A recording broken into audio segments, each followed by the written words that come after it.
Hey guys, it's TheFrXion here, Tech12.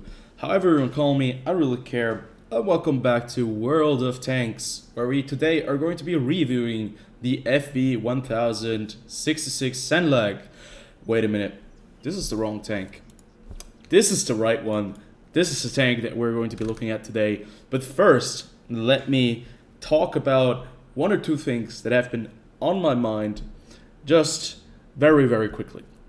The very first thing is that YouTube has changed the dislike and like system. Basically, the dislike system is gone, and they have done that to protect the feelings of small content creators. I think they wanted to do something about the toxicity, which I cannot really say that I've seen often, but it probably happens. But I think what they're doing is much more to satisfy those big corporations, because those dislikes really showed when some company released something that was really bad and people were upset and not happy with the product. So now you don't see that anymore. And also it's kind of a bad thing, because when I make a video and I make a guide and I completely screw it up, I make a horrible guide for something, and people watch this video, they will no longer be able to tell if my guide is going to be worth your time, because I could tell complete crap and everyone could dislike it and I would see it, but you as the viewer would not see it. So I think that's a very bad step. That's basically taking quite a few steps backwards, and I think it's a very bad change. Hopefully they do change it again, because now finding a guide on YouTube is going to be extremely difficult, because you have to see the comments. Everyone has to leave a comment, and the content creator can just delete the comments or disable it, so you never know if you have a good guide, because I've tried to figure out, a lot of things on YouTube. Now the second thing is, I really appreciate your participation with the surveys. It's a lot of fun, and this is going to be the very first video that we're going to be doing where I do review a tank that has been selected by the community. Now the thing is, you jokesters, you picked two tanks that were on the same 30%. I think 30% of the viewers picked two of those tanks. It was the Type 59 Patton and the Senlac. Now I stopped the count on Wednesday, but the Senlac actually lost out against the 59 Patton. But either way, I'm going to be reviewing the 59 Patton afterwards on Wednesday. That's going to be going live. But on Sunday, that's going to be tomorrow, since I'm doing the review on Saturday, we're going to be taking a look at the FV1066 Senlac. So, before we start, how do you get this tank? Now, I don't want to make any kind of promotion for wargaming. Obviously, I am kind of doing that, but I've already made a video on that topic. But either way, how do you get the Senlac? Now, this tank is actually in the Bond shop, and it has been introduced to the Bond shop this year. I think in September they released 4 other tanks: the T103, the Senlac, the IS-2 shielded, and I think one more. I think it was the WZ-111, which is kind of weird, because we already had the Alpine Tiger. And yeah, kind of just picking the tanks that are maybe not extremely well liked in the community, but they still might have something. You can get the Senlac for about 8,000 bonds, and today in this video we want to talk about the fact if it is actually worth that price tag. Now 8,000 bonds is a lot of bonds that you have to collect. I'm at 12k, and I've basically participated on every single event that has given me maybe 3,000 bonds if I reach a certain stage, and I would highly advise doing those events to get the bonds, because getting free premium tanks is really nice.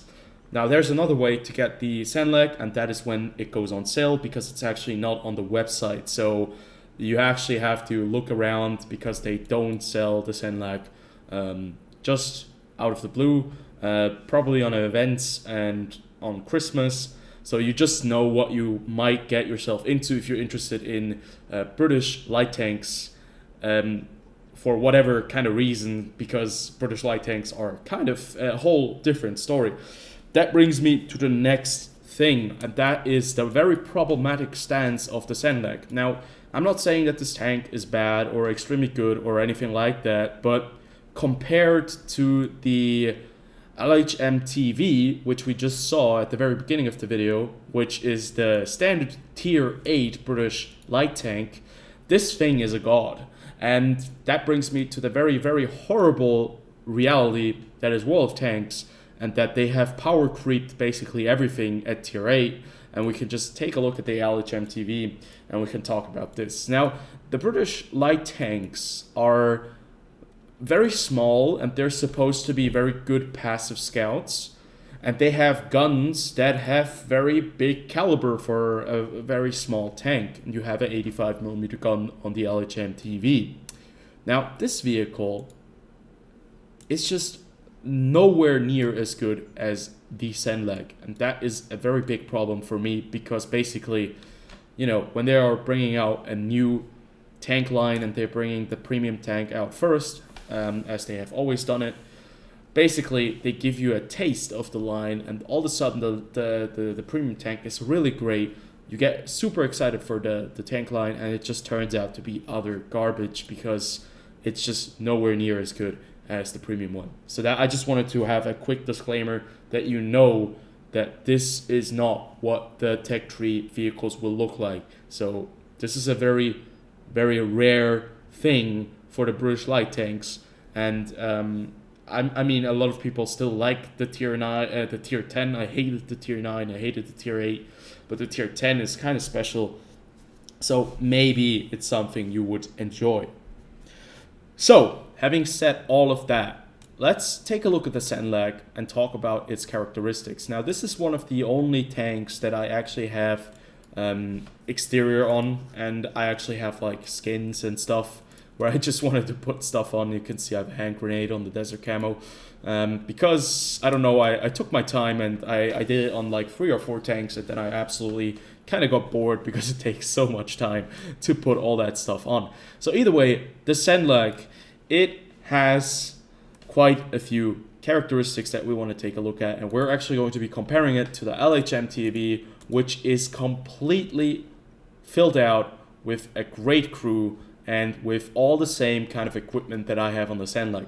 Now, the one difference is that the Senlac and the LHMTV, from the looks, the LHMTV is smaller, the Senlac is bigger, has a bigger profile, it's larger on the side, but I don't think that it's going to be a huge kind of problem because the Senlac isn't very big itself. It's just the LHMTV is really, really small if you think about it. Now, they have 2 different kind of guns. You have the 85mm gun on the LHMTV, you have the 83.4mm gun on the Senlac, and they have different penetration or alpha damage and pen stats. You can see that the average penetration is 189 with AP shells on the Senlac and 226 on the LHMTV, also with AP shells. But you have about 50 damage more on per average per shot. The thing is just that the rate of fire is a very, very big difference here, although it's just about 2 millimeters of, what do you call it? 2 millimeters of caliber, of difference in caliber. You have 11.39 seconds reload time. Now, this is a very good crew. Trust me, this crew has everything on it. I made clear that it has everything on it. You have 5.27 seconds reload time on the Senlac, which is kind of what you would expect of a lower caliber kind of gun on a light tank. Then you have 9.79 seconds reload time. You have a better gun traverse with 49.07 seconds degrees per second. You have 10 degrees of gun depression, which is identical to the LHMTV, but a bit of a worse gun elevation rate. Your aim time is a lot better, 1.69 seconds for a fully aimed in reticle. You have better dispersion of 0.33 instead of the 0.35, so you can actually hit stuff that is a bit further out, maybe up to medium ranges. And you can see the average damage, the DPM that you do is 640 HP better than the DPM on the LHMTV, and that is pretty nasty. Now this is exactly what I meant with the premium factor that you have on the Senlac. Although the caliber is just 2 millimeters less, and although I mean the average damage and the average pen are really different from one another, you basically just already have like a much better outset. I much rather have a light tank with a higher rate of fire than a light tank with 226 millimeters of pen and basically 600 damage less per minute. Moving on to survivability. Now, it's not important. Basically, we can skip this completely on the Senlac and the LHMTV. Both of them are light tanks that have basically no right to survive anything that is thrown at them. So basically, you have to get used to getting clipped and destroyed very quickly if somebody is shooting you. So 1050 HP, that's your armor. You have to really keep check on your HP. You don't have any armor other than that. I'm not even going to talk about the stats. Every high explosive shell is going to hurt. Moving on to mobility, once more, the mobility on the Senlac is better. And you can see the engine power this is really weird. So the LHMTV is really light. It's only 5.5 tons. And the Senlac is about 5 times that weight. Not 5 times, but a bit more than 4 times that weight. And you have a really good engine with 710 horsepower. You have great acceleration because of that specific power to weight of 34.89. I think the T92 is a bit better, but other than that, I think the Hawk 30 is worse. You have 65 kilometers per hour top speed, 23 going backwards. That is actually not the fastest. If you also get like turbocharger on it, you're going to be even faster. You have great traverse speed with 50.43 degrees per second, but you expect that of a light tank. And moving on to concealment, this tank is really well concealed when it's in cover. Now I do have camo net on it. I have a very good crew, and I think no other stats. But it's kind of weird that it's better on the Senlac than on the LHMTV, since if we do take a look at the LHMTV and we take a look at the comparison right there in the configuration, you can see that I have the camo net on it. I have camo, I have concealment on the crew train, and the concealment is actually really bad. I don't understand why. Because like the Senlac has much better concealment than the LHMTV, although the LHMTV is a lot smaller. So once again, premium strikes right there. Now with spotting, as you can see, maybe it's because I don't have the crew in the tank, but it should convert it because I did just put the crew like as it would have crew in it since it's configured. But either way, it could be that. We have 492 meters view range. That's because we have the equipment on the Senlac to get the max view range, and also the commander. This is really important right here. You have 3 crew members, and these crew members actually have a lot of roles to fulfill. You can see the commander has commander, common role, radio operator, and loader. So there is a lot of stuff that you have to get into this vehicle, and that's the same for the standard vehicles because you only have 3 crew members, and having this many people is really difficult. So you know, jack of all trades is great to have, mentor is great to have for a while, even eagle eye, if you no, not eagle eye, sorry, sound detection maybe, I'm not sure. But what you really want is recon, and you want situational awareness to get the max view range out, because you want to be a bit more of a passive scout, because this tank is not going to be excelling greatly in the role of a very active scout. You have to be very careful as well. At tier 8, you might run into quite a few of those little French pesky wheelies, the Lynx 6x6, and also the other one, what is it called? I also have that as a premium. Let me find it real fast. Let me drag that little bastard out. The Panhard EBR 75 FL10. You might run into this one. Good luck. Good luck if you have to run into this one. He's just gonna HE spam your ass to the next dimension. But either way, it doesn't seem to be that this tank is extremely bad off. I think you could compare it in quite a few aspects to the T92, because the DPM is very similar. The rate of fire is a bit different, but it's very close to one another. You also have 10 degrees of gun depression. The aim time is very similar to it as well. Dispersion is actually better on the Senlac. And if we go into the field modifications as well, which I haven't really gotten into extremely much, you can extend your specific power to weight even more. You can extend your top speed, which I would definitely do because you already have the incredible good specific power to weight ratio. And then you can go on further and increase the rate of fire or to increase the accuracy. Since I think the rate of fire on this thing is already pretty good, I would go for maybe the accuracy. And then you can also get reinforced spalling, which protects you from artillery, but you do lose a bit. You're about 6 kilometers per hour reverse speed. But then if you go to the final stage, which is stage 6, you can add basically mobility perk on top of it, and then you get rid of this camo net and you put the turbocharger on it, and you have a very speedy little demon.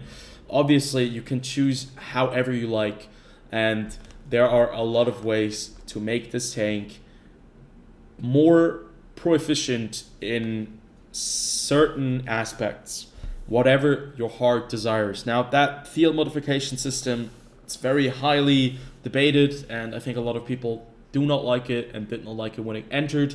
It gives you a very, very powerful advantage in certain situations, and I think the drawbacks are sometimes minimal, and you can kind of neglect them in certain vehicles. That depends on the Senlac, on the light tank. If you really need to have that reverse speed, I would not go for that. But either way, there are a lot of different ways to make the Senlac your vehicle.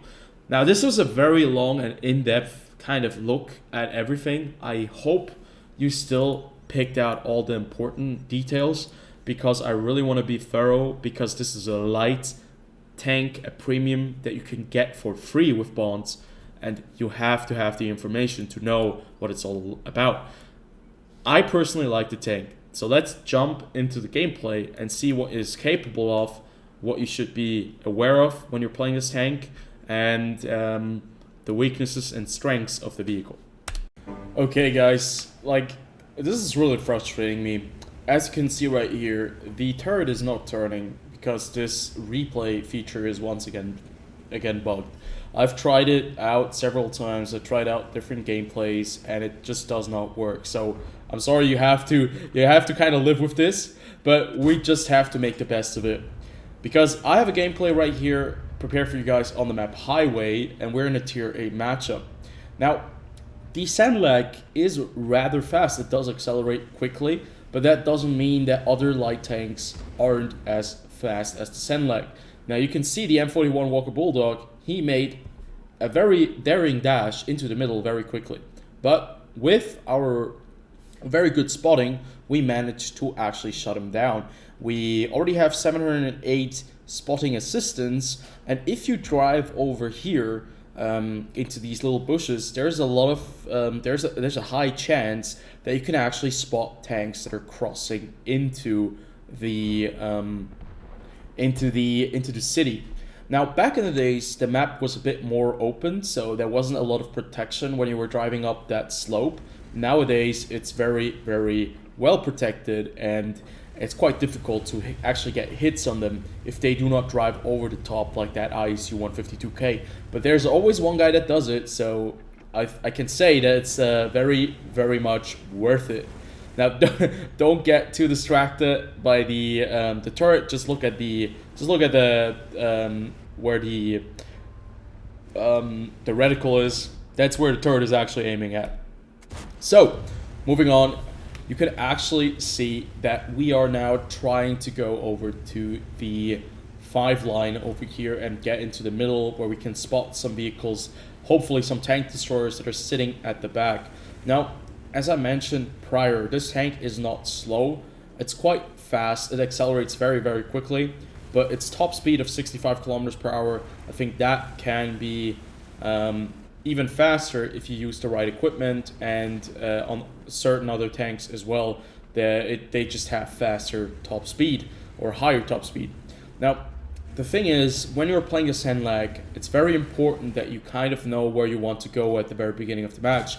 You have to have a bit of a sense of direction. You need to know which are the important parts that need to be lit up. So right here, we have a bit of an issue. We're losing our 3 or 4 tanks that went into the field because the field on this map is very uneven. It's very difficult to defend the field. If you're on our side, most of the time the tank destroyers are just sitting at the back. It's very easy to push to that part where they are at A1, but it's going to be extremely difficult for them to get to our base. So what I'm trying to do right here, because I have very good camo values, I want to spot everyone who is trying to cross that very big open space. That is why I'm putting myself into this bush. I have faith in my abilities, I have faith in my tank, I have faith in my camouflage values and in my spotting. So that's why I'm sitting right here. So far, it's working out. We've spotted the KPZ-07RH, we've spotted the T-44, but we just lost the ISU-152K over there. Now, that KPZ is coming very, very close to me. He just got hit for 541 with a high explosive shell, I think, or a HESH shell by the Charioteer. Now my team is finally opening up on the Kanonjagdpanzer 105, and it's getting really, really hairy for me because I know that if that KPZ is coming a lot closer, I'm going to get lit up automatically. So I make a choice, and I drive away, I fire at him, and I do get punished twice, but I do not get taken out. That is a very lucky situation right there that I managed to get out of that situation myself. We're at 4,000 spotted damage almost. We've only dealt 166 damage so far. But now, the tide has kind of changed because we have managed to hold that T-44 and the KPZ off from pushing into our cap. They would have gotten the KPZ would have gotten a lot closer, and he would probably would have put a lot of pressure on the tank destroyers in the back. And everyone else in the back would have been able to hit us very easily.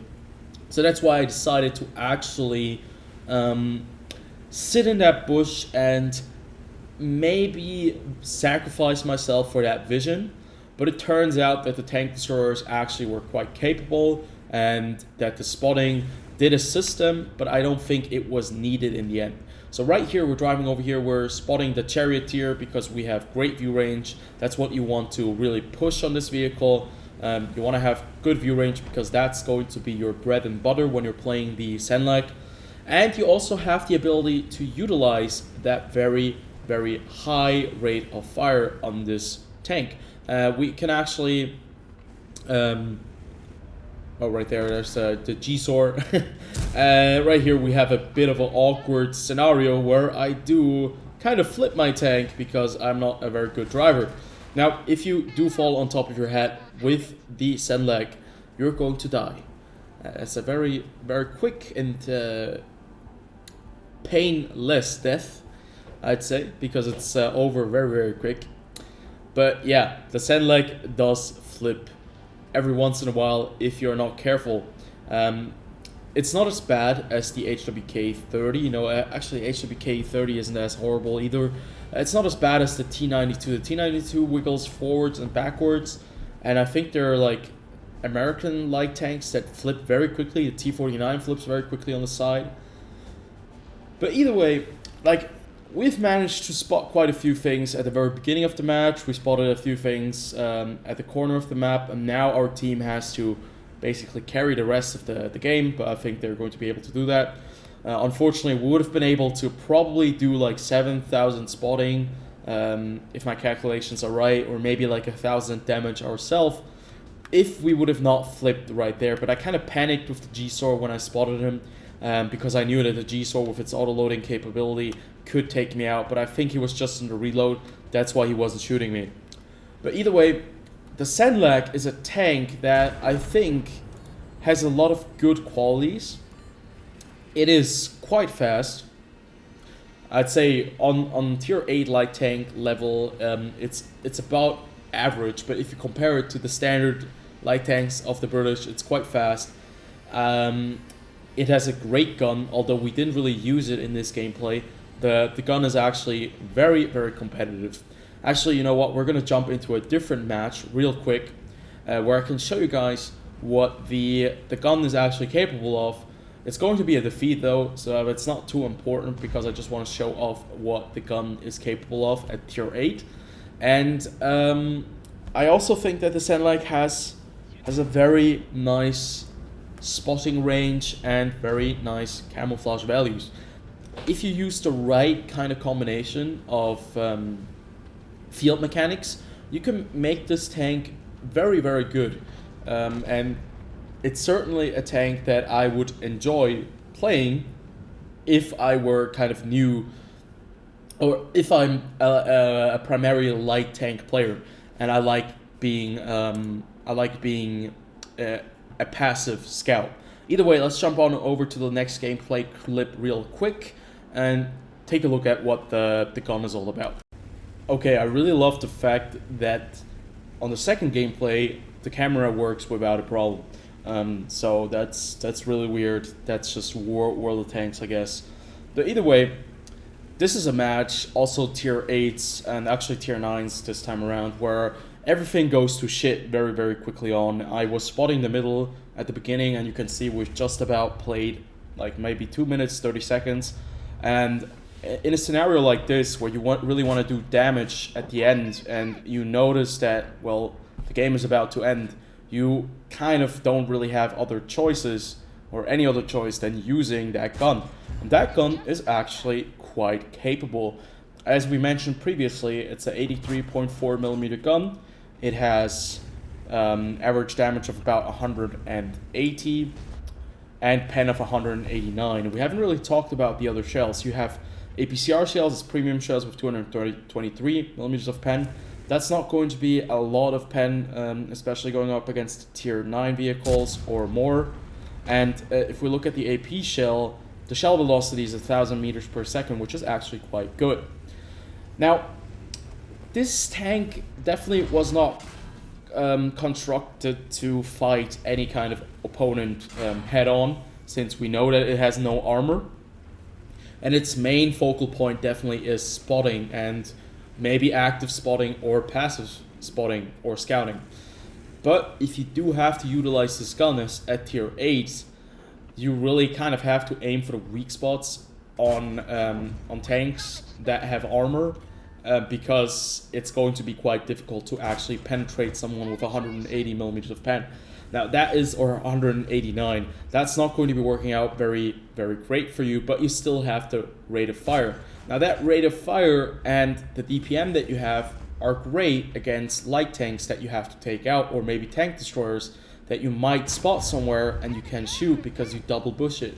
Now that's just something you have to get used to, and that you have to know that this is not a light tank that has a main or priority role of doing damage, as other light tanks do have. There are some light tanks, like the Russian ones, that can kind of function as light medium tanks as well, or the Chinese ones, as this WZ-132 is right there. But the Senlac is not one of them. It does have a very good rate of fire.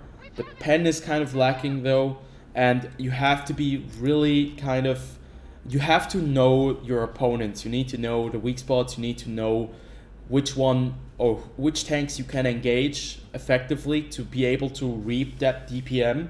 So when you have to utilize the gun, it's basically either you have to take on a light tank, you have an opportunity of doing free damage where you can double bush, or where you're so far away that you can just snipe, or you have to fight for your life and the game is kind of lost and you just have to do as much damage as you can before the game ends. Now, obviously, the AMX or the ELC even 90 is just about the same. It has an autoloader though, but it has almost the same kind of pen. This is basically an old school light tank that in the stats is pretty good.